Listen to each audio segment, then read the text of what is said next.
the ride picture of us is her weeping hysterically. Weeping. And I have my one arm around her, and my other hand, you can see clearly, is literally holding the ring against my leg in my pocket because this cannot come out of my pocket on Tower of Terror. Welcome to this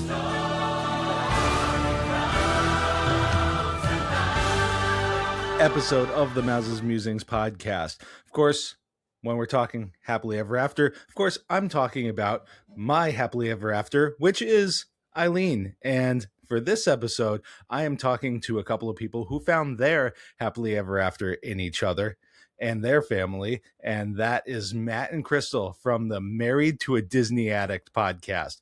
We have a great time, and we really kind of found like some parallels between our experiences. And it's really a great conversation. We had a lot of fun, and I have had a lot of fun getting to know them through their podcast and listening to them. They also recently celebrated their 100th episode, and so congratulations to them as well. Now, we are recording this on Christmas Eve, at least this intro, and the spirits are high here, the excitement is high here, and none are more excited than Meghan Mazza, and she could not wait to share her Cuckoo Bananas joke of the week this week. And now it's time for Meghan's Cuckoo Bananas joke. Merry Christmas Eve. This is Meghan Mazza reporting live on 22 News. Okay. Merry Christmas Eve, Meghan. Do you have a joke to report? Of course I do. Okay, well, let's hear it. What goes oh, oh, oh? I don't know. What goes oh, oh, oh? Santa Claus walking backwards. That is a National Kids Christmas special. That's great. Thank you. Goodbye. All right, so now while we still have our spirits high, let's just go straight right into our main topic, talking with Matt and Krystle from Married to a Disney Addict. Donald, wake up! It's showtime! Don't forget the orchestra. Ah, there you are. And just in time.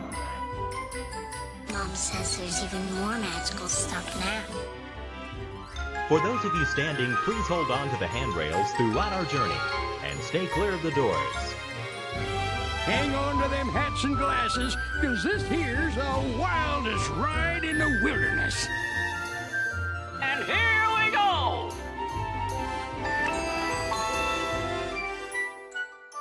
I have some very special guests with me today. I have Matt and Krystle here, and they are the hosts of Married to a Disney Addict podcast, which, I mean, I feel like I saw that title for the podcast and I instantly felt a connection right off the bat. I was just like, I feel like these might be some of my people here. So welcome to both of you guys. And this is the point where I usually let you guys have the floor and introduce yourselves to the listeners a little bit. So have at it. Well, hello. Thank you for reaching out. Yeah, our name usually gets a couple giggles here and there when they see Married to a Disney Addict. And I feel like a lot of people kind of fall into that. It started out as a joke. Yeah. Yes, that's true. Yeah. But it evolved into something so much bigger and larger than that, and we're having a lot of fun with it. Yeah, it was. I was not a Disney addict or a Disney really person growing up. I kind of liked it as any kid would, movies and things like that. And I met Krystle, and she was a big Disney fan. So for like our 1 year anniversary, for our dating anniversary, I was like, oh, I'll bring her to Disney World. She had mentioned she hadn't been there in a few years and she loved it. And from that point on, we have gone multiple times a year. It started off as a joke. I was the one that was married to the Disney Addict. So it was just like an Instagram account that kind of poking fun at my Disney at your Instagram expense. account, Like, which oh, God, has since been retired, but she's dragging me on Figment again. But then she slowly chipped away at me. And then when we had the kids and went with them, now we are both married to Disney addicts. So it's been a lot of fun. All right. Well, Krystle, since you are kind of, in a way, kind of the genesis of all of this, why don't you talk about your Disney origin story a little bit? I love kind of understanding how people really got into it. And we heard a little bit of Matt, how you kind of, you hooked him and you reeled him in a little bit. But let's hear about how you first got hooked right off the bat. I mean, I was born and raised Disney. My parents went on their honeymoon. We went on family vacations with my cousins. We went on a family vacation with my best friend growing up. And it was originally a trip for every 3 years. And then we would go somewhere else on the off years that we didn't go to Disney. And then we hit a lull where we didn't go for several years and for longer than our typical 3. And it was right around the time when I was dating Matt. And I said, that I really missed this place that I had grown to love. My room was royal purple pigment. And my room, the princesses everywhere. And Matt was like, okay, well, that's awesome. I'll take you to Disney. And then I became a Disney and a Disney adult, rather. So I grew up as a kid loving it, and then I rediscovered it as an adult on we were 21, I think, when we went together. So I was able to rediscover Disney in a different way. And then having kids, same as what Matt said, it just kind of, each time you go, it like almost evolves into something different. Even though there's a lot of the same, it's a lot of different. And I think that's what I love about it, is there's always something new to experience. Yeah, for sure. And Matt, you mentioned that Krystle was the catalyst for you, getting into Disney a little bit, but looking at it as someone who wasn't necessarily the enthusiast completely growing up the way that Krystle was, what was it specifically that really made you think, okay, this is something a little more than just a fun place that we went on vacation? So it was really it's seeing her like kind of just be like a completely different type of person when we were down in Disney World. When we've been together for a year, so we knew each other for a little bit, and she always was the one that would go to bed early. She doesn't like to go out. She doesn't eat a lot, like stuff like that. And then we went to Disney World, and I just thought it was a nice thing, right? Like I did not expect this. She had just mentioned like, oh, we haven't been to Disney in like 5 years. I've always, I miss it. I want to go. So it's like, oh, this will be fun for us to go. And when we went down, she had me up until like 2:00 every morning. That was when it was still Disney Springs was. It was Disney Springs. No, it wasn't Disney Springs. It was downtown Disney. Downtown Disney. Yeah. We're staying, maybe stayed open a little bit later. So we would go to a park till close. Then she's like, let's go over to downtown Disney. So we went to downtown Disney. We'd get back to the room at like 2 a.m. And then she's like, we need to be up at 6 so we can shower and be out the door by 7. I was like, when are you sleeping? Like, you don't do this. And she's just a totally different person. And we have a picture of the two of us from that trip, and I'm like bright-eyed and ready to go, and Matt has like these huge bags under his eyes. Yeah. Side note, we're college students at this point, and this trip is during our winter break. Yeah.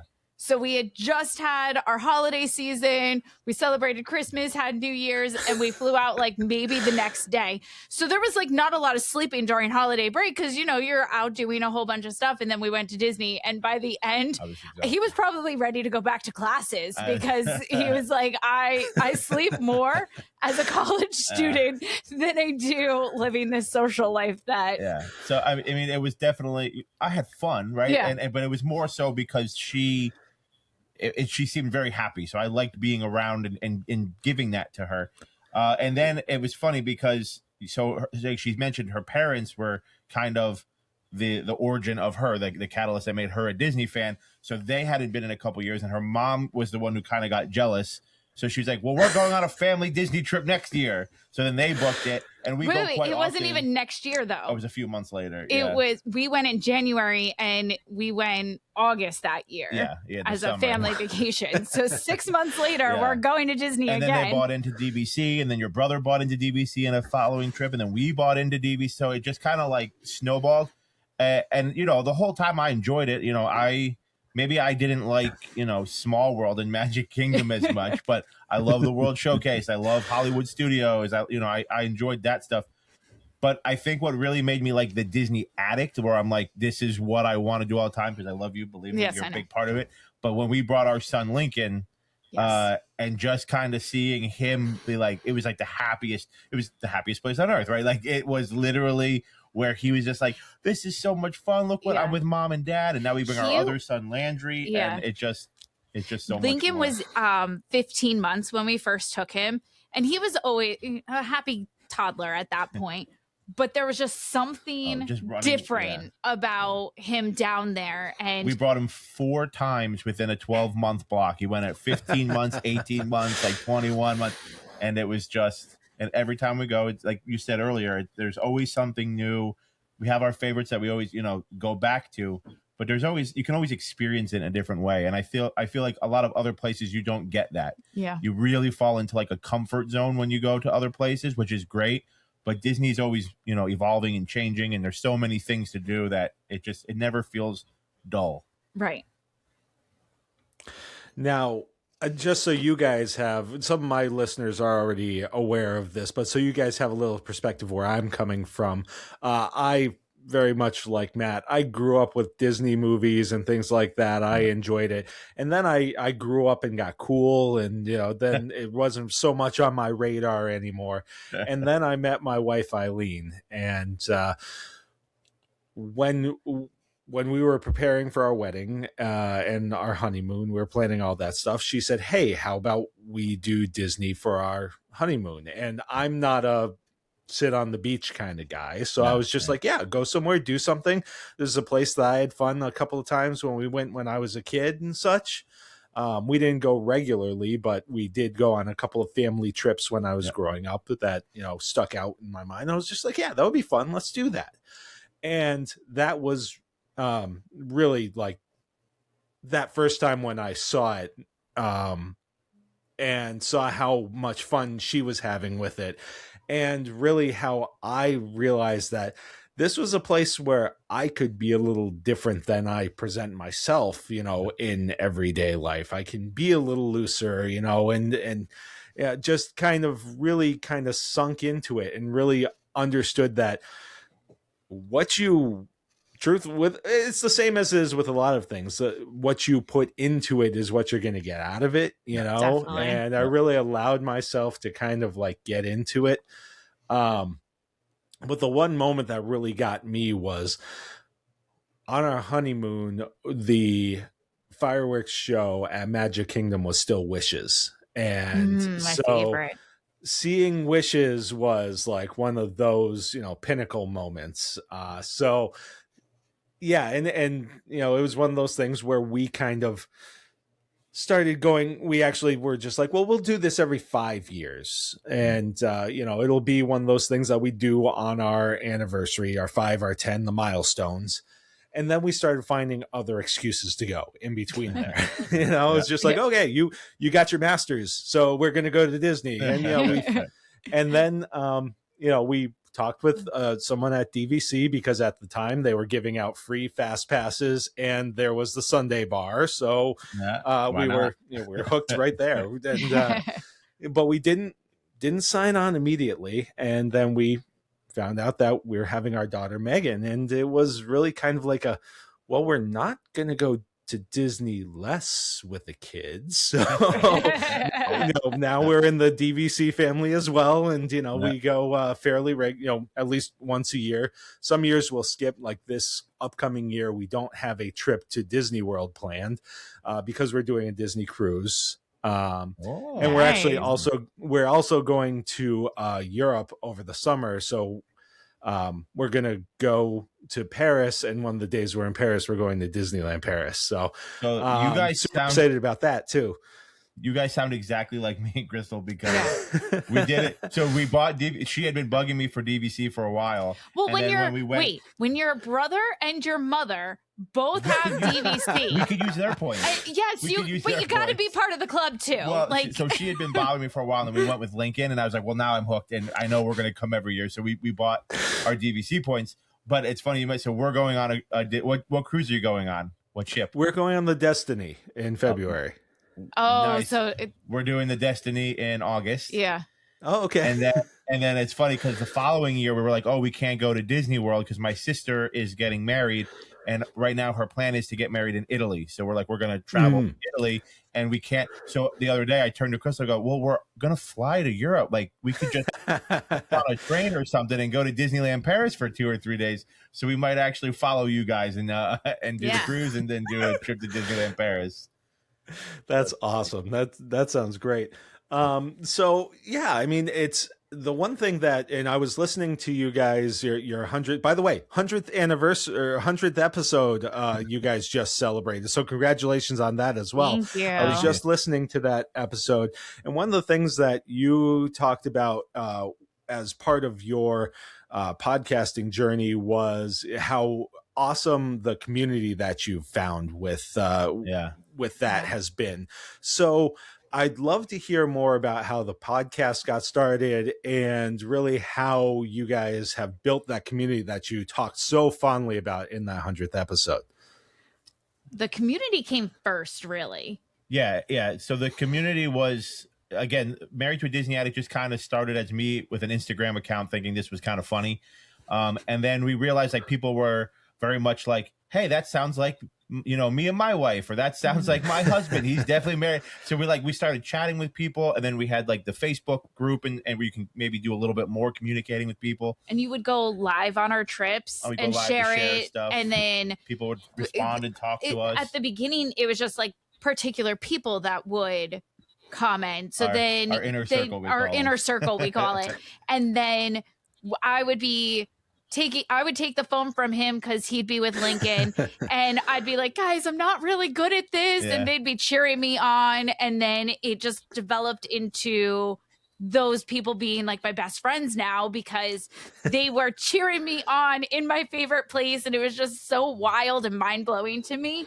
And then follow along. And we were driving when we came up with the idea for a podcast. So we were talking. So I'm going to mention another podcast if that's okay. We talked about it. We on our 100th we had the honor of having Lou Mangello from WDW Radio on, and we had never listened to podcasts or anything. And we'd always drive and talk. We're like, well, we know about podcasts, so we just said, well, let's look up a Disney podcast. And we scrolled and we found that, we started listening, and we're like, oh, we really, like this, and how Lou is able to build a community and talk to people and stuff. So then we were like always kicking around the idea, like this would be another way for us to chat with those people that are typing back to us. Cause we like this more, like, of course we'd rather meet in person, but if not, like we'd rather be able to have an actual conversation with somebody rather than just typing, waiting for a reply a couple days later and things like that. So we're like, maybe a podcast where we could invite guests on and talk and share that with other people would be fun. And we had talked about it for a few years. And like there was, during like the COVID quarantine lockdown, Matt had run his first Disney fantasy draft. And that's where we made a lot of our other friends from. And that then kind of put the ball rolling into the podcast because we were like, oh, well, we could turn this into a show. And and not that we really wanted it to be a show, just the conversation. So it was. And then we just kind of did it. Yeah. We were just like, might as well just try to do it. And we put out a little teaser trailer, and all of those, that inner circle was like, yeah, I can't wait. And we put out the first episode. It's so funny when you like go back and listen to like the earlier episodes. Like we didn't have the mics and the camera. Like it was just on our laptop, and it's all grainy and messed up. And me and Krystle are like, what do we say now? Like we were trying to how do you keep a conversation going? I was really particular back then too, because I am an introvert. As much as I love Disney and I become more of an extrovert when I'm at Disney, I really shut down a lot. And I had to have like a certain blanket, and I had to have a particular mug, and I had to have a water and a tea. And like, if I didn't have something, I wasn't able to record. And I've gotten so much better. You might notice that's why I do tend to speak more on the episodes. We're both teachers, so we both talk. But yeah, Krystle's definitely a little bit more of an introvert maybe than I am. But you've gotten 1,000 times better. Thank you. Thank you. It was funny. I remember the first couple episodes, I'd be like nudging her, like another thing, like, say something. Like, you got to talk. Do like, something. Come on. Yeah. And now she's like, yeah, I got it. Stop. And then like, at the end, he'd be like editing the episode, and he'd be like, you really need to talk more. Yeah, I'd be like, it's just I me." know, but like, you're talking, and I don't want to butt in, and I want the flow to happen more naturally. And that comes with time. Yeah, and I think over 100 now, episodes, yeah, we've gotten it definitely, hopefully a little bit better. Hopefully. Oh, thank you. My wife is bringing me a drink right now too. Oh, Speaking nice. of which, Hello. my wife is also a teacher. She's off screen. She's waving. Hi. Thank you. I like the cup of choice too. Yes, thank you. It's very cool. Nice. Oh yes, yeah.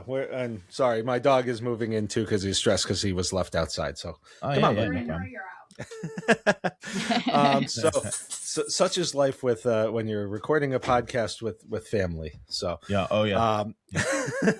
And speaking of which, so one of the things that I always love talking with people about, especially Disney adults who have kids, is the dichotomy of your own Disney adultness versus being a Disney parent, and like how you kind of balance that. And are you folks who will take your own adult only trips as well?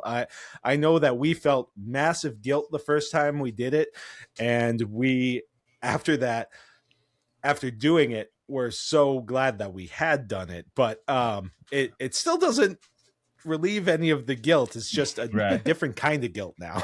Yeah. We've never done it. We've talked about it, and we're kind of split. Krystle's totally like, I can't leave the boys, and I'm like, well, maybe we could for a little bit, but then like I'll go back. We go back and forth, because then sometimes I'm like, well, we could just fly down for the day and come back, right? Well, no, I'm gonna okay. correct this, because so I am all for bringing her down for a weekend, let the grandparents watch the boys, and that's it. Krystle's very much like, we need to bring the boys. I can't go to Disney World. I'll feel terrible. I'd feel bad too, but I'll feel terrible, right? But you know what she would do? She would leave me and the boys at home, and she would go to Disney World with like one of those inner circle friends that she's made, Meghan, if you listen. Yes. She's talking about you, where she would go down for a day or so, or Sue. Yes. And leave us behind. So we have But I've also talked about you going with me.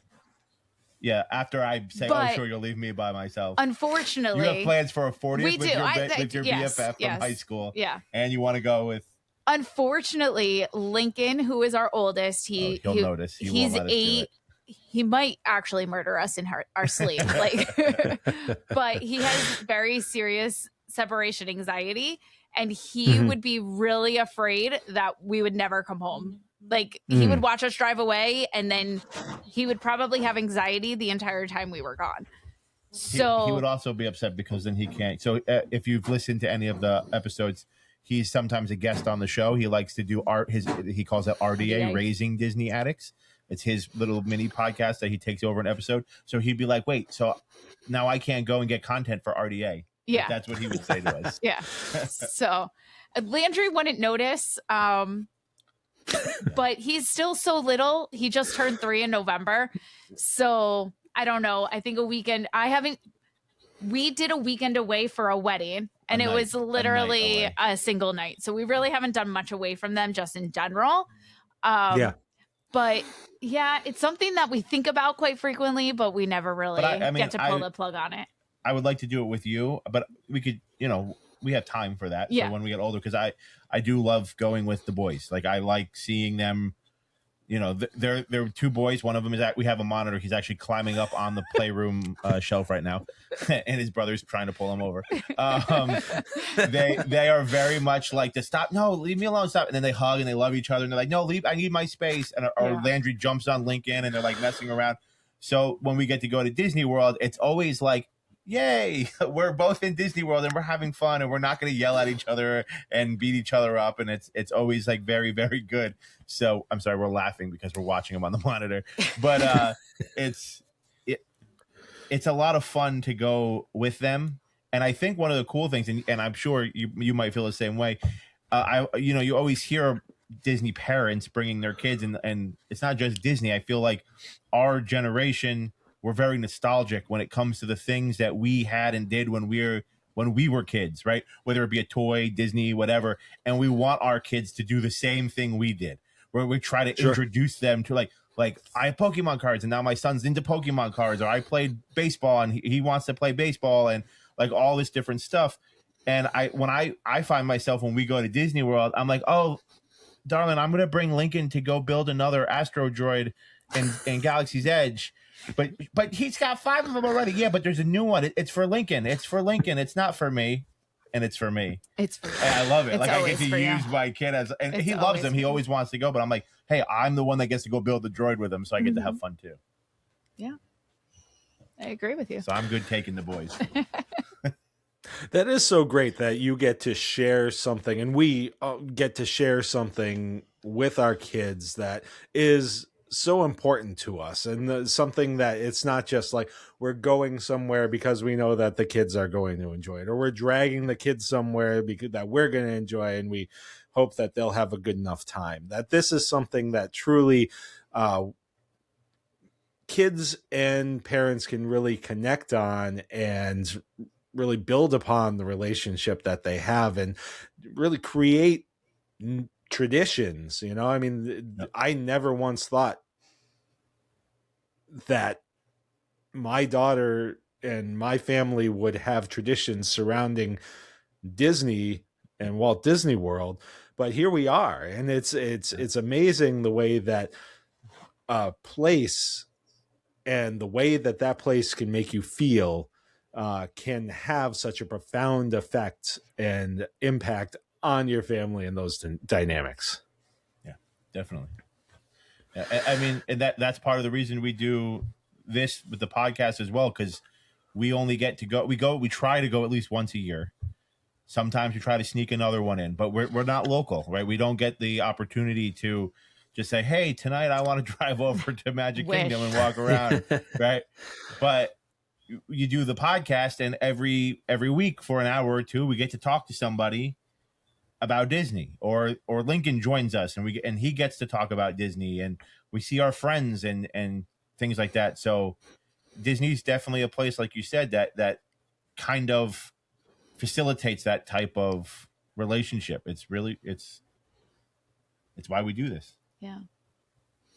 And we're like you, we're not real beach people. Mm-hmm. We don't. I mean, I like Aruba. Yeah, I mean, but we always look for and we always look for something to do. We just sit on the beach. We're not just sit on the beach people. Like, we like to go out and go on adventures. And I think, originally we weren't planning the big gap between Lincoln and Landry. Originally, in my mind, we were going to go to Disney on whatever basis we were planning until Lincoln turned 10, and then we would start venturing elsewhere. Well, and then Landry came around and definitely changed that plan a little bit. But like growing up, I said it before, I did alternating trips, but I think it's really fun to experience right now the family aspect. Especially this age. These ages, group, yeah. They'll get tired of it eventually, but maybe not. Like you guys said, it's always changing. So there's always going to be new experiences. So maybe we don't outgrow it. And I think that one of the things that has always struck me is that as the kids get older too, you're seeing it through an almost different lens every time. You're having a different experience every time. And that kind of, not that there was ever going to be much boredom on my part anyway, but when you're looking at it through a different set of eyes every time, there are different things you discover about these experiences. And that's very cool as well. I think each trip we also tackle a little differently. Our last trip over the summer, we did our first resort only stay, where part of the trip where we had a section of time where we just stayed at the resort. We did the water park, which we had never done together as a couple, so had never done it as a family. So that was like a new adventure for us. And it was great. It's just, it seems like every time I'm like, okay, this time we need to have more downtime. This time we need to go. And each time that allows for those different experiences, whether it's us as Disney parents or us as Disney adult, like both ways. Right. Well, like you mentioned, Chris, seeing it through the boys' eyes. So like it's funny because we see, we had Lincoln, right? Lincoln's 8 years old. He's been, I don't even know how many times. He's been many times. And it was fun, like watching, as he was little, and he went through the phase of like oh my gosh, this is real, right? Like that's Mickey, that's Donald, like this is real. I'm in a castle. I'm like, and just the pure wonder, because I went once or twice as a kid. I don't think I was that young, so I don't remember as much thinking that. But seeing him do that, you're like, oh, like this is awesome. Like he really thinks this is going on. And then as he got older, things do start to change. It goes a little bit away from the, oh my gosh, this is real, to that's a lot of fun. Like I like that, the bigger ride. I like this. And we were like kind of going out of that little kid wonder era, and then Landry came along, and now we get to kind of see that again. Like there's Mickey Mouse, and he runs up to him. But it's also cool to see Lincoln recognize that as the big brother and play into it. And he's like, yeah, there's Mickey. Like he knows almost to be like how we are, and let Landry feel like how he did. So you're seeing all of these different dynamics, and it makes for really fun trips. Like none of them are the same. Sometimes I feel like they might blur together because we go a lot, and you're like, was that trip or this trip? But it's always those key like moments and experiences, and a lot of them are, like you said, seeing it through the boys' eyes, that just keep us going back. Yeah, and one thing while listening to you guys on your podcast, and you made mention of it. Now, admittedly, I have not listened to all 100 episodes of you guys, but I think it was episode 97 or 98. You said was the first time that you guys had not had a guest of some sort. Yeah. And this is getting back a little bit to the community that I talked about, but like, just talk about how great it is to be able to connect with people and really be able to share other people's experiences as well as your own, and get those perspectives and be able to get those out there for people. I kind of have more of a mix. I really, honestly, especially because most of the time it's just me. Eileen will help me out with some topics, but most of the time it's because I'm going, hey, you want to help me with something? But I love having that chance to interact with people. And my podcast, while not completely Disney focused, it's focused on fun topics and things that people find interesting. I love having that opportunity to give them an opportunity to share things that they're passionate about. Yeah. And I really love the opportunities when I get to talk with somebody who is as passionate about something as I'm passionate about. Like, and Disney is one of those things. Yeah. So that's 100% like all we want from the podcast. We call, or Krystle calls it car talk, right? So we were like, we're just talking about a topic with me and her were driving in the car talking about Disney. And we're like, oh yeah, like I'm sure other people have this conversation, and we could just get on every week and share that car talk. I had the little lavalier mic. We could just wear it in the car while we're driving, and we could, there you go. What's that show with Jerry Seinfeld, the celebrities getting coffee in cars or something, where you just like quickly record, and we could do that. But we're like, that's not what I want. I don't want to talk at people. I don't want, because who wants to do that? Well, really? and we're teachers, so we do that talking at people a lot. That's right. Thing, you know, to an extent, because like one of the things that like one of my sayings as a teacher is I teach, I don't preach, right? So I am not there to tell you what to think. I'm not there to tell you this is the answer.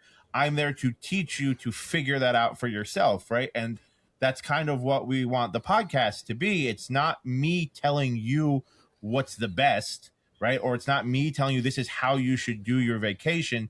It's I want to talk about our experiences. I want to share our guests' experiences, and the more the merrier, right? Like we have episodes where we might have 4 or 5 guests on with us because it's a big conversation, or we're playing a DFD game, and those all go off on some wild tangents about why we're drafting certain things, and it's just a lot of fun.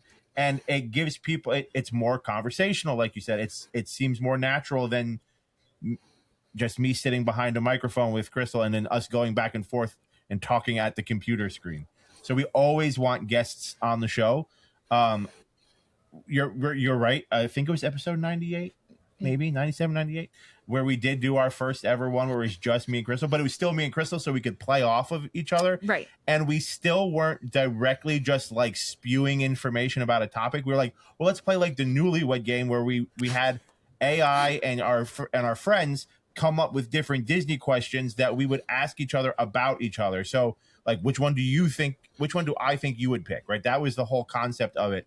So it was a way of getting to know us a little bit better, but it still was almost like AI was our guest. Like we had to have that other thing there to bounce off of, because I don't think people would want to listen to us for very long if we just we might argue a lot more than we do on the regular.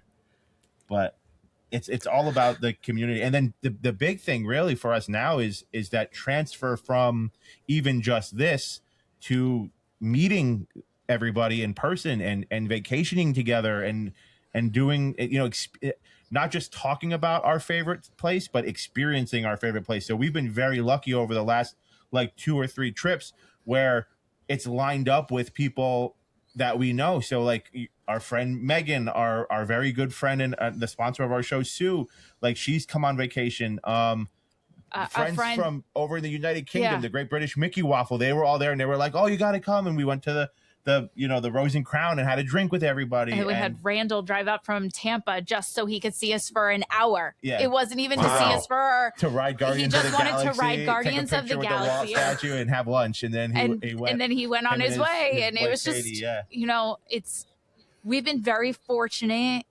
We go to Pennsylvania for our friend's birthday party.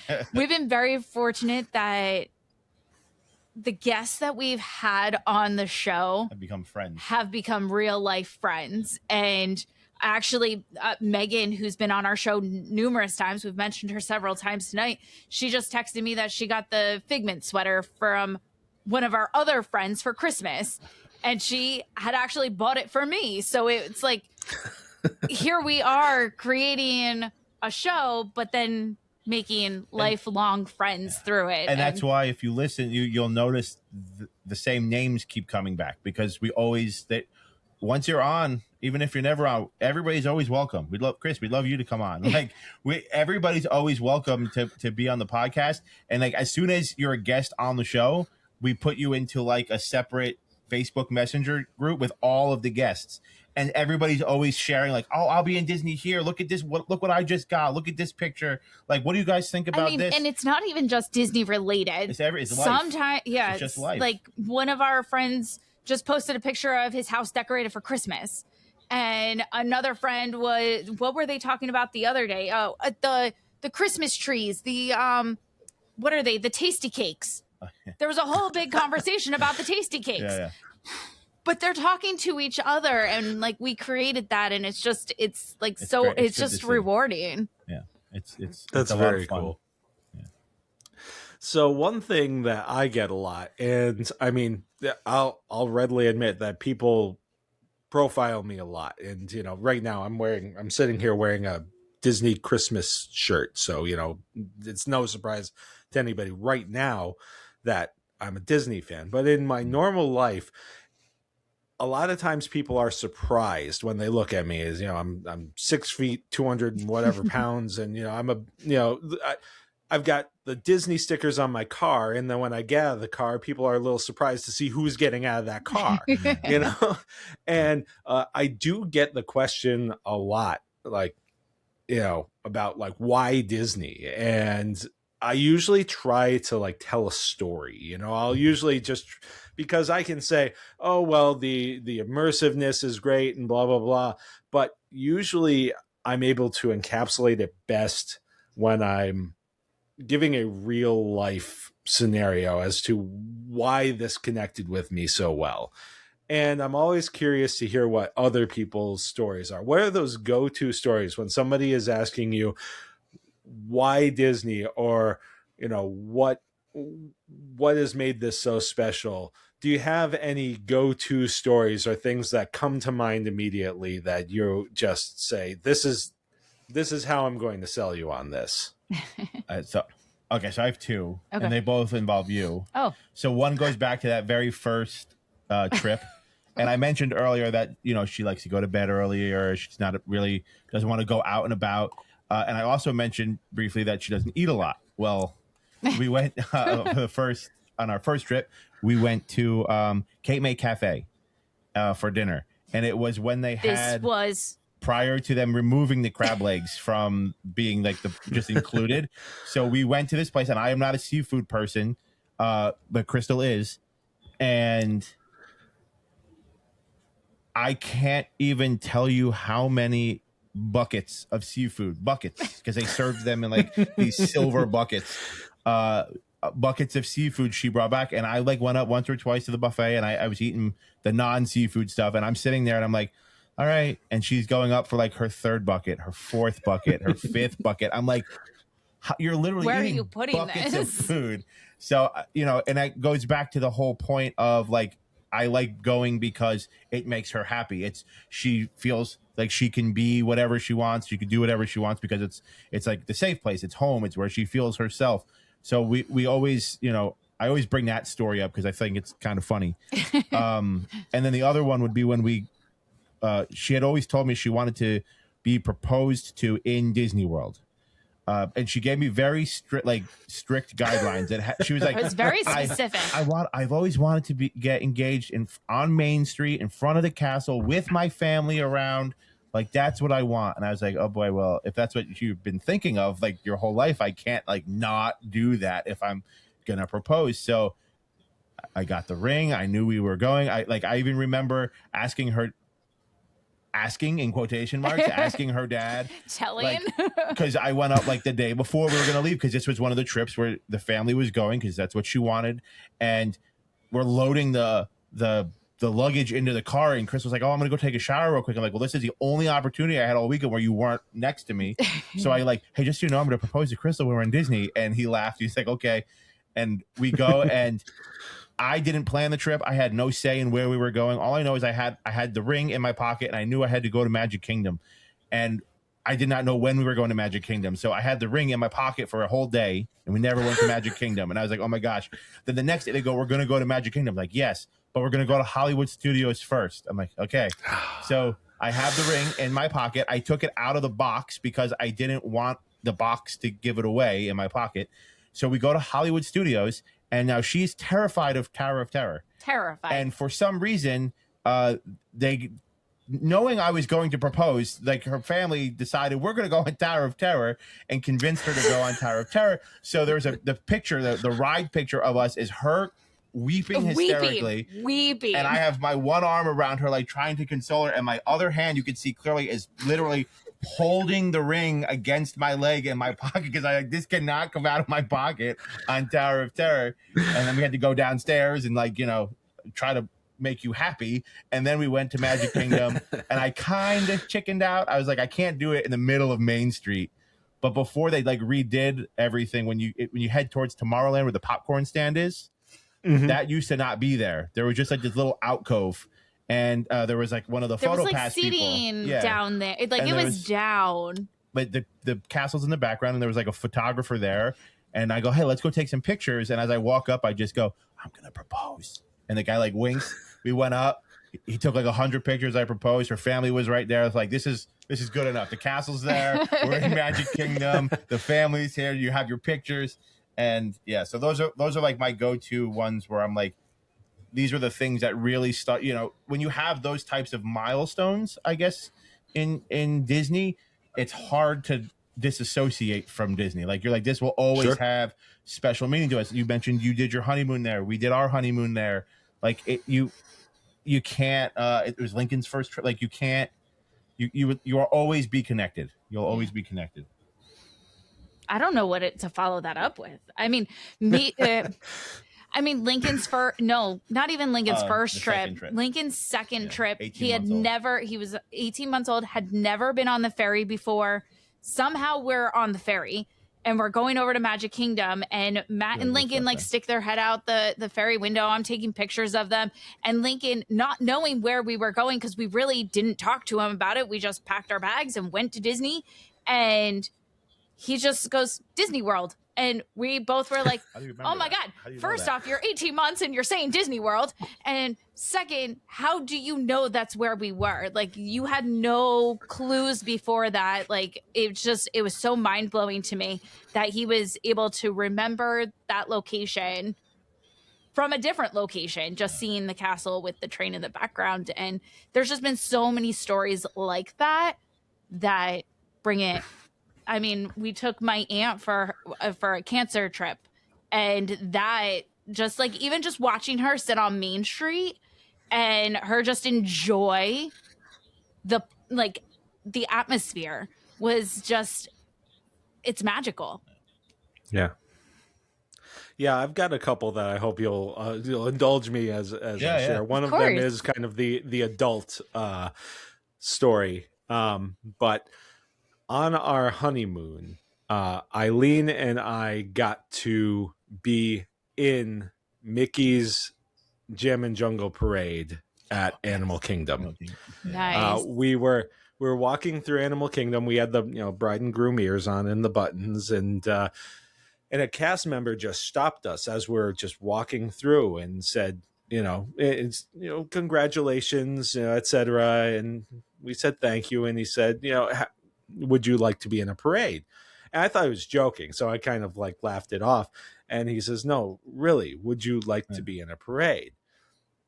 And I look over at my wife, and she just has like this look, like, just the puppy dog eyes, like, please.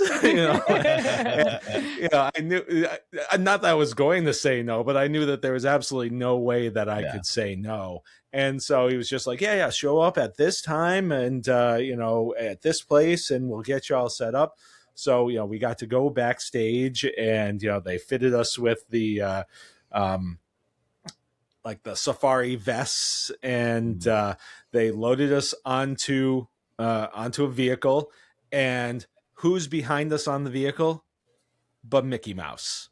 So we were on the, I call it a float. It wasn't really a float, but we were on the vehicle with Mickey Mouse going through Animal Kingdom in the parade. And it was just truly, people talk about like those, pixie dust moments. That was just one of those things that, it didn't cost anything extra. We didn't have to do anything. There was no catch. There was no gimmick. It was just like, this was just something very cool that we were able to experience with no strings attached, except for, being there.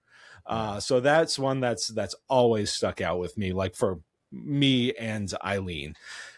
And one of the ones for me as a parent was, we originally had a trip planned for April of 2020.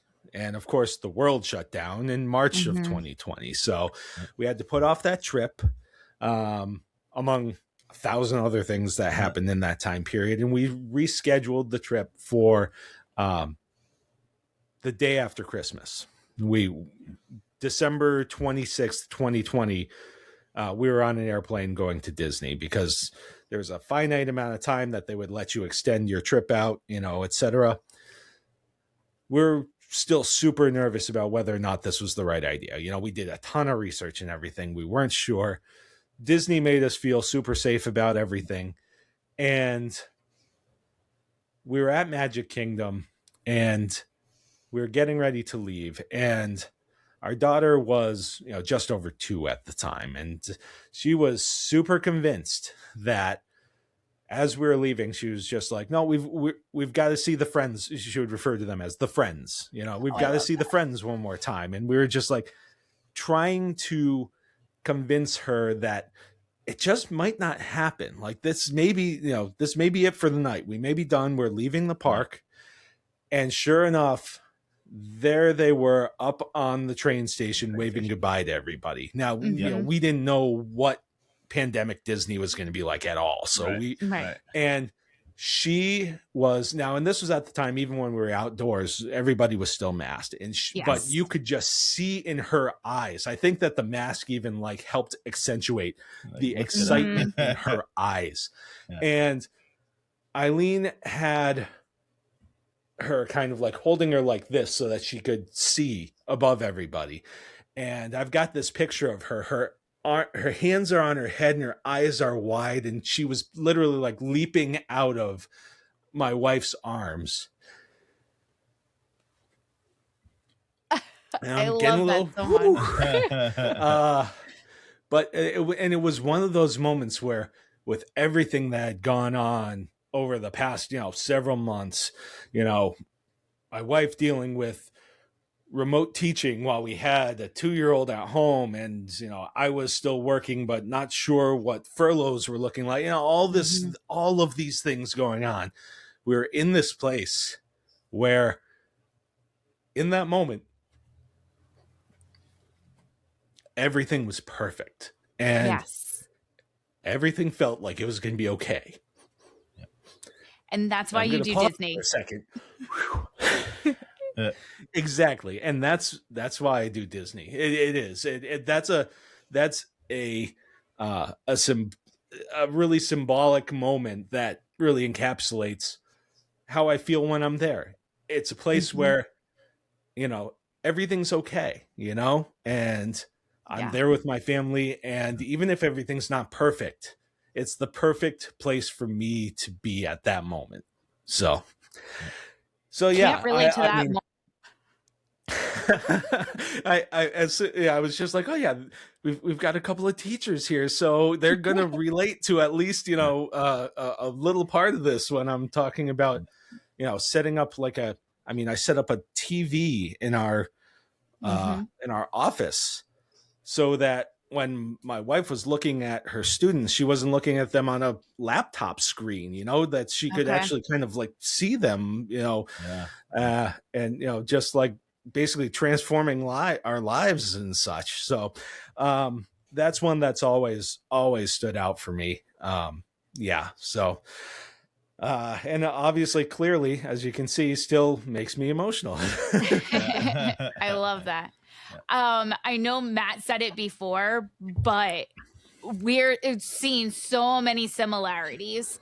We had a similar situation. We had, for Matt's birthday, we were supposed to go for his 30th birthday on April 3rd and stay the 4th and the 5th.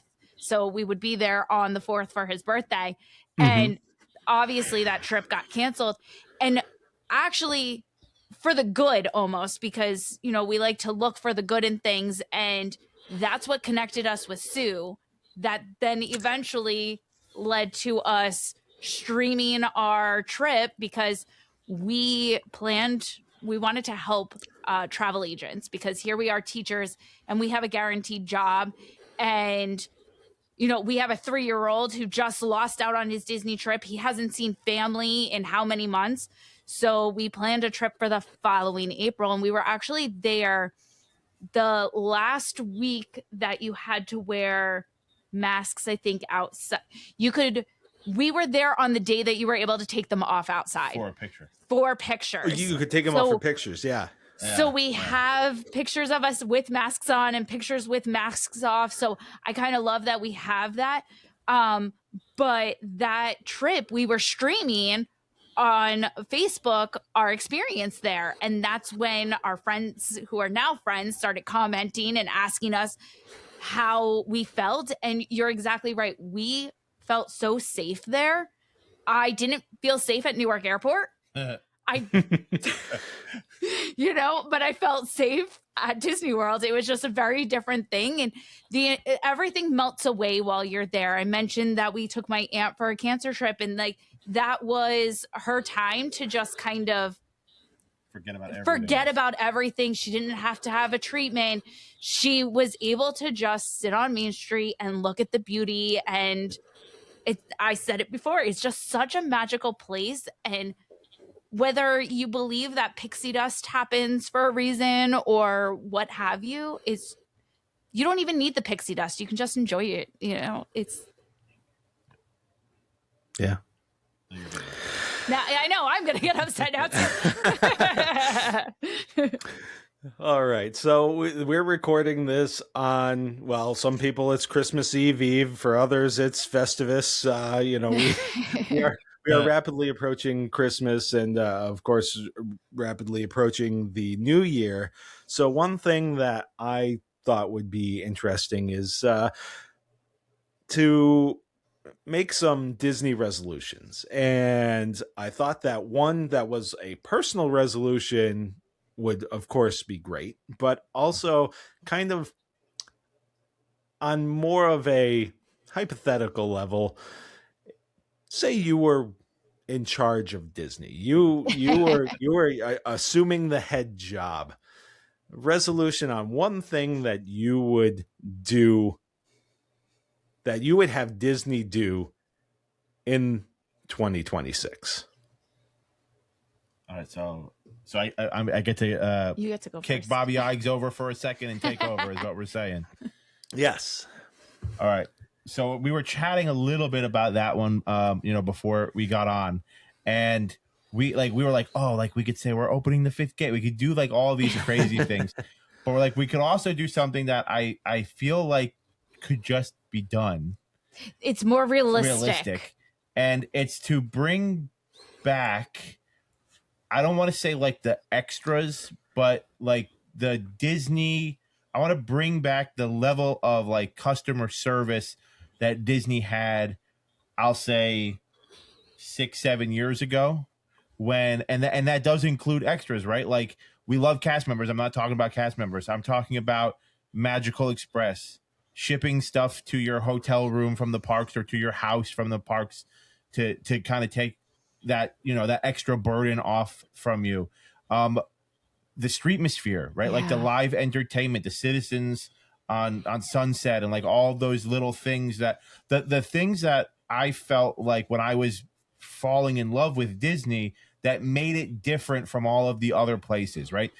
What made it stand above Universal, or I mean, we're from New Jersey, so the only theme, the ride park we have is Six Flags. Six Flags, yeah. We've got one down the road here too. Yeah. A bunch of roller coasters in the middle of a parking lot. But like Disney was always like a step above, and it really did feel like the Disney bubble. Every single thing was taken care of. Disney, you were treated like a movie star VIP. The red carpet rolled out. They picked you up. They brought you to where you were going. Like, and they still have some of that stuff.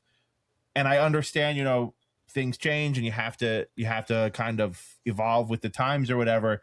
But if I could do it, I would bring, the free fast pass system, the citizens on Main, like all of those little things that it doesn't have to be as crazy as a fifth park. While I love it, doesn't have to be, anything nuts, but I think that's what we would do. Bring back that level of customer service where you're just like, wow, they're really taking care of you.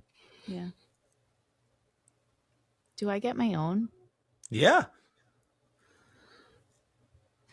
I want a return of the original Dreamfinder and Figment on Journey into Imagination.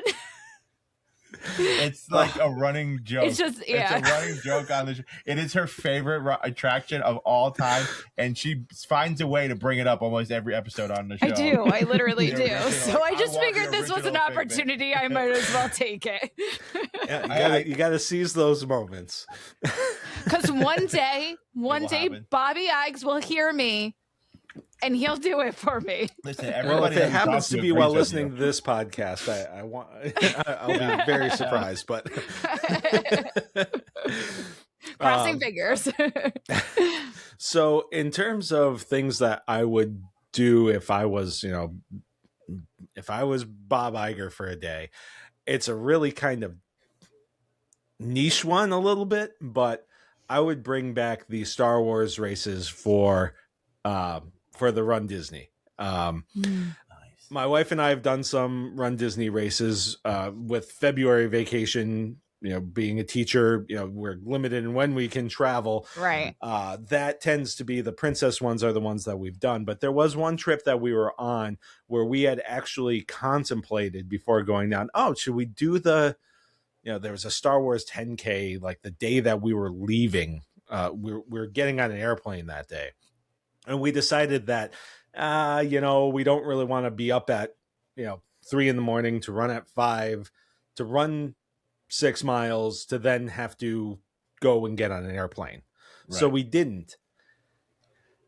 And then I saw pictures from that, and all of the bounding and all of the straight up costumes that people were wearing. And then people were coming back to the resort. We were sitting there waiting for our ride back to the airport, and people are coming back with these super cool medals. And I was just like, I should have done that. And I was just like, well, I'm gonna do one of these. I'm going to do one of these. And then they discontinued them. And so that, yes, it's completely selfish, and it's completely, but I would bring that back so that I could do one of the Star Wars runs. So that's awesome. Bring back the Star Wars races. That would be my, my Disney CEO, slamming the gavel, make this happen.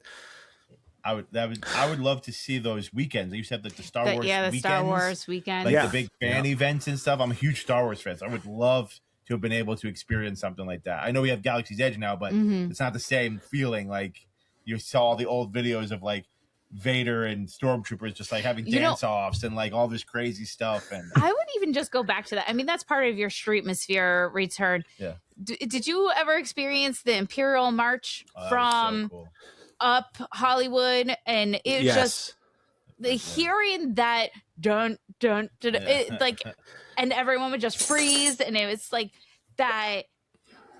Is that time where like places like merge together, and you're like, this doesn't belong here, but it's awesome. And I would love for a return of that. Like, and being a big Star Wars guy, one of the things that there was a period of time where they had the Star Wars show that would like project on the Chinese theater, with the lasers and the pyrotechnics. Oh, that was, I mean, for me, that was just like tear inducing. Like, like at this point, I see the castle and I watch the fireworks shows there, and that, that does it for me too, because I've turned into a gigantic sap in my old age. But, but, that was one that, because Star Wars has meant so much to me growing up, to see it at Disney, which had become a place that meant something to me, to see these things melded in such a cool way, like that was one of those great kind of moments where I was just like, oh, wow, take my breath away kind of thing. And I understand that you've got to rotate these kinds of things. You want to make sure that things don't get stale. But that was one that's just like, hey, bring it back for a weekend, or for some kind of festival or something like that. So, yeah. So is there anything in terms of like for you guys with any upcoming trips, or it doesn't necessarily have to be about Disney World and Disney parks in particular, it could be about Disney entertainment. Is there anything that you are looking forward to, or that you have a resolution to do related to Disney in 2026? So maybe it's a little bit more than a resolution, because we're on the path of the thing that we're looking forward to. Is this summer we're doing the Disney Destiny. We're doing a group cruise with some of we call it Ohana, our friends from the podcast and the community and stuff. And it's going to be so much fun to finally get some Marvel in my life, to do this with some of the people that we haven't met in person or we have met in person, and just get a group together to enjoy it. So we're really looking forward to that cruise. That's probably what we're looking forward to for maybe like a personal resolution, something that we want to try to do this year. We like we mentioned on our 100th episode, we talked with Lou Mangello, and part of his podcast and community that he does is he has the Dream Team, which is like a running thing where they raise money for Make-A-Wish, and we've donated a couple times through the Dream Team. So we'd like to try to make a nice, maybe a little bit bigger donation this year to help out Make-A-Wish. Very cool. Krystle, you got anything? I have my own again. I want the original Dream Finder. I think I'm really looking forward to our group cruise. I want to try and kind of facilitate in one way or another more stuff like that. I know there's a local theater by us called the Paper Mill Playhouse, and this past December they had Frozen. Little Mermaid. Little Mermaid. It's frozen now. It's frozen now. Yeah, I meant now. So they had Little Mermaid, they had Frozen. We've seen Hercules there. Their Broadway quality, because it's a testing ground. Yeah, it's a testing ground for Broadway. And one of the things I wanted to do this year that we weren't able to do was to do more local type things to kind of connect with more people. So I think that's a resolution that I hope could be attainable, but that's one that I'm personally working on. Very cool. So yeah, for me, I think that it's, I have some new experiences that are coming up. You mentioned the Destiny. The Destiny is going to be a new experience for me. I think that my resolution with that is going to be trying really hard not to compare it to The Wish. Now, The Wish was the first Disney cruise that I had ever been on, so I had no frame of reference for it. So it was like, to me, that was just otherworldly. It was different than anything else that I had ever experienced. I had only been on one other cruise in my life, and that set the bar to a different level. So what I really want to make sure that is that I am trying to experience this ship the same way that I experienced the last one, and not constantly doing, well, this ship had this, does this, and right. Trying to enjoy the ship for what it is. And also I can carry that over, I think, a little bit. We're only going to spend one day there, but for Disneyland Paris, and not try to say, well, compare this to this. Now, there will be a time for that where I can look back and say, oh, this was different in Paris than it was, say, in Florida. This is how they presented this versus that. But I really want to make sure that I'm staying in the moment. I think especially as especially as I've gotten into the creator sphere, so to speak, I've found myself inadvertently at times becoming a little more critical than I'd like to be. I try to keep things positive, but I think that there's a natural draw towards that. And so I really want to make sure in these new experiences that I'm just allowing myself to experience them. So I think that is my big resolution for Disney this year. I love that. The whole being in the moment, like you said, it is a bit of a balancing act. I think when you do stuff like this, where you're trying to have content to share and talk with other people, but it's also like your trip. So like, that's how we always view like our stuff. Like, it's always a family vacation first. If we don't film something, we don't film it, right? If we didn't get a post out at that time, we didn't get a post out. And we say that all the time, again, to our Ohana. We're like, hey, listen, like, if there's something you want to see, we'll try our best to share it with you. Or sometimes it's very last minute. We're like, hey, here's the parade. We didn't know we were going to stop, but here you go. Like, we even went, like, I bought the Meta sunglasses So that way I didn't have to stand there with a phone and like look through the screen. I could just like look at it and I could still share with people what we're doing. So it is a balancing act, I think, of trying to be in the moment for yourself, which is a great resolution, which is what we always try to do, and still be able to do this and share it with people. So it's I feel like some people might forget that and they turn more to just, it's all about content. It's all about, I'm like, well, then you're working, right? You're not on a family vacation. It's just work. Like, no, like, and that's cool. And I love that some people do that because that's what some people want. They want it to be hyper focused on that thing. And that's what that person's giving. But then other communities might want more of that. Like they feel like they're just walking around with you and there's something out there for everybody. All right. Well, we have been talking. It seems like it's been 15 minutes, but it's been over an hour. Yeah. And that tends to happen when we're talking about Disney. But I just wanted to give you guys the opportunity. First, I want to thank you for joining me. And I wanted to give you an opportunity to let people know how they can find you, where they can find you, and if there's anything you wanted to shout out or tease that's coming up that you're working on, I'd love to give you that opportunity.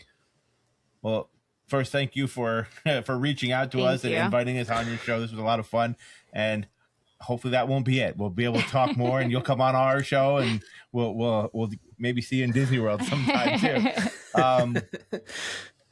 But basically, everything to find us is Married to a Disney Addict. So we have a website, which, to be honest, we don't update very often, but there's some like blog articles and like home videos, but there's a lot of information on there as well. Like if you're looking, we do have a sponsor that is a travel agent that can help people and answer questions that way. We put information about our group cruises and stuff and the latest episodes. So there's some stuff on the website. It's marriedtoadisneyaddict.com. And then we're on Facebook and Instagram at Married to a Disney Addict. And that's really where you can find us. We don't really do. And then the podcast, of course, is Married to a Disney Addict. I know it's on Spotify and Apple. I'm not too good at that part of it. I know it goes out into the podcast universe. I know I can look up some of the stats on Apple and Spotify, but other people have said, I listened to it on this and this. So it is out there and on other places. We try to put them out every week. And I mean, coming up, like we said, we have our group cruise. If anybody wanted to go, there's stuff there. We'd love to have people come. And our next episode will come out probably maybe Monday. Right now we're doing our DFD. We're doing our holiday DFD. People can vote. He's promising a Monday episode. I'm like, there's a lot of holiday in there. I don't know when you're planning on recording. I'll try my best. Well, and I'm really appreciative that you guys were able to find the time in, what's a chaotic time around the holidays. So I do appreciate that. And you mentioned a sponsor who's a travel agent. The travel agents are the best. I have a friend who I shout out on mine as well. And whoever you go with, just the use of a travel agent is so valuable. I mean, even for people like me or like you guys who consider yourselves pretty good at this point, having that somebody in your corner to help you out is just such a valuable thing. And actually the person who I shout out is a friend of mine who, funnily enough, we had gone on a trip, Eileen and I was just like, we're really good at this trip planning stuff. Maybe we should do this as a side gig. And my friend, 2 weeks later, was just like, hey, guess what I'm doing? And I said, great, you can do that. I'll just use you. And, I love that. And she's been great. So, it's great to have somebody in your corner who's helping you out with all this stuff and, is able to, it's another way too, that people can just relax and enjoy their vacation when a little bit of that planning and those more stressful parts of it are handled by someone else. Right. Exactly. Yep. You hand it over. And I mean, most of the time their services are free. It's not like you're paying them to book your stuff or wake up early to snag those tickets to the Halloween party. So you don't have to. So Yeah, I mean, if you have a travel agent, you definitely want to use them, and you're helping them, right? It helps you, but you're also giving somebody some business. Like there's no downfall. It doesn't cost you anything. Just give them a call and let them do it, and they can make some money. And the selling point for me was there was one trip that we were planning where, like, Christmas morning, I was up at 6 a.m. trying to get the dining. And that was the moment that I was just like, why am I doing this? I know somebody who does this. Like, right, you know, and there was some stubbornness on my part, because I was just like, I can do this. I know this. Like, you know, I've done this enough, you know, but that was the moment that I was just like, you know, there's somebody else who could really help me out with this. Yeah. Yeah. Did you do like the color coordinated like spreadsheets and stuff? That's what she had. It was like blue is dining and red is a fast pass and this is a hotel. I was like, oh my gosh. Yeah, I wish that I could say that I was that organized, but you know, it's the teacher in me. That's another level that I'd love to get to someday, but I just don't think that I have the capacity for that. That's why that's one reason why Eileen and I are perfect fits, because she, you know, that's great stuff that she's good at. So yeah. Anyway, thank you guys very much for the time. I hope that you guys have a great holiday, and thanks for coming on. Hopefully we can connect and do some more fun stuff. Yeah, definitely. Great. Thank Look forward you very to much. it. Happy holidays, Merry Christmas, Happy New Year. You too. Well, hey, Matt, Krystle, and I kind of talked about a little bit just the value of using an agent. So I'm not going to go through the whole spiel again, but just know that my recommendation for your Disney travel agent is We Do Travel Right. They give you that one-on-one service of an agent with a team behind them, making sure that you have the perfect trip for you and your family. And as we talked about, it's all free. So if you are interested in getting your next magical vacation started today, you can check it out by going to wedotravelright.com/Mazza. That's wedotravelright.com/MAZA. Well, I can't do any more damage around this popsicle stand. So long, partner. See you real soon. Well, thank you, everybody, for joining me, especially to Matt and Krystle. Thank you very much for taking time out of a very busy holiday season. I only have one kid, and things have been crazy. I can only imagine what it's like with two little ones. And, oh, man, so, again, thank you very much for taking the time. I love it when I'm able to bring people on and help support their passions, and they help me support mine. And that's really the name of the game here, is connection and making sure that everybody in a community is supporting each other. If you'd like to support us, the best way is telling your friends about this podcast via word of mouth. And if you also have the opportunity, we'd love it if you left a rating or review, because that gives people more opportunities to discover us. It bumps us up in those algorithms and such that these different podcatchers use to put us in front of people, and really it helps grow the community as we find more people who are interested in the things that we're talking about. And as we discover more people to talk about the things that they're interested in. You can also support us by connecting with us on social media. We're at the Mazza's Musings Podcast on Facebook. We're on Instagram, Threads, and Twitter, X, at Mazza's Musings Pod. We've got a TikTok at Mazza's Musings Podcast. We're also on Blue Sky, and we have a YouTube channel, so be sure to subscribe there as well. You can also find this and other information on our website, mazzasmusings.wordpress.com. And while you're there, you will find the opportunity to sign up for our newsletter.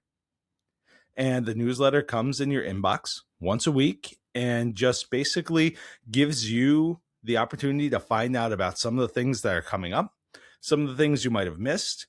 We also shout out other podcasts like Married to a Disney Addict. We also will let you know about other news that's happening, or even contests and sweepstakes that you might be able to take advantage of.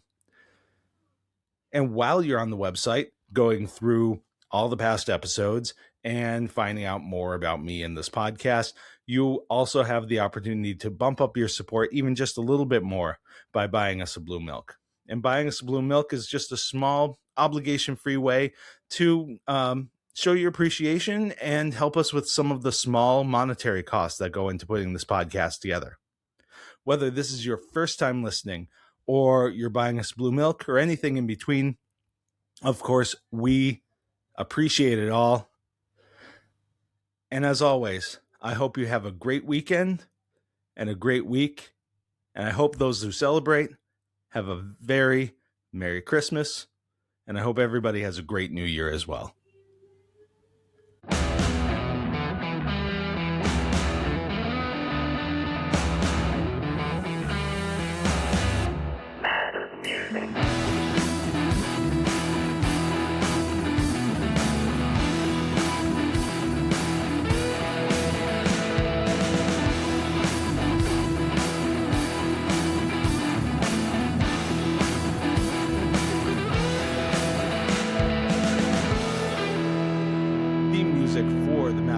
Podcast is brought to you by Hi Dad Soup. Check them out at Mickey and Minutes on Instagram.